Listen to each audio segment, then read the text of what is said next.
everyone, and welcome to Huawei OptiXLive. I'm your host, Musia. Today, I'm joined by Julie Kunstler, who is a Senior Principal Analyst of Broadband Access at Omdia. We're going to talk about the industry trend of super vector. So my first question is that currently the broadband speed is skyrocketing, yet the abundant copper wire resources on current network cannot keep up. So what challenges does this pose? Sure. So the first major challenge is that more than 200 million households are still on copper-based broadband networks, and they're experiencing very low bandwidth speeds, sometimes 2 megabits, sometimes up to 30 megabits.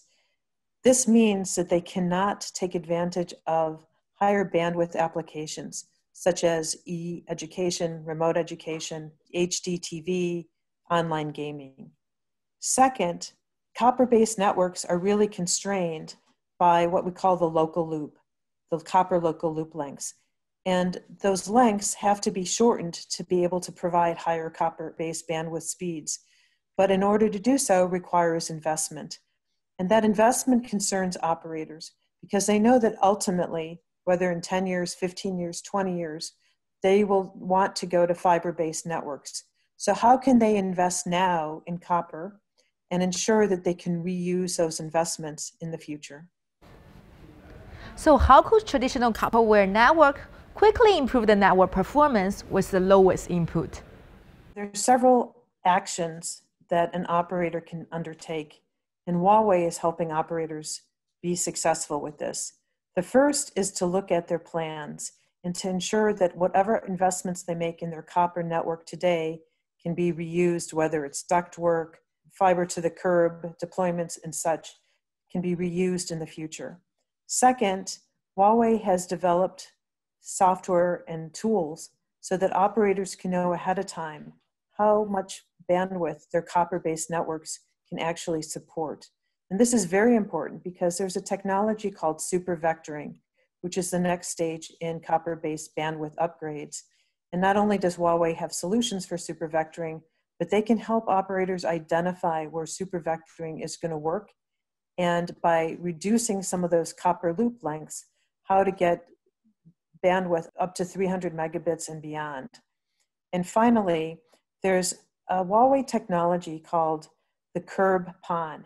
And this is basically putting in mini OLTs at the curb sites, which enables operators to move some of their subscribers over to fiber-based networks immediately without losing their investment in their copper networks.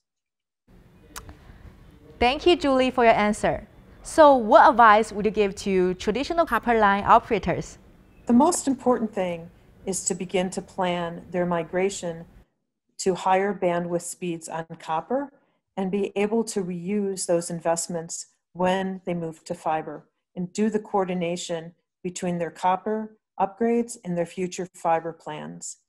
The second is to reduce their copper loop lengths. And this they can do quite quickly.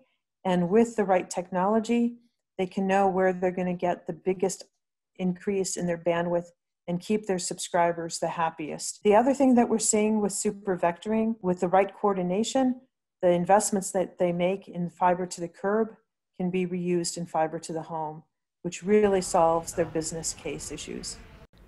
Thank you so much, Julie, for sharing your great insight about super vector.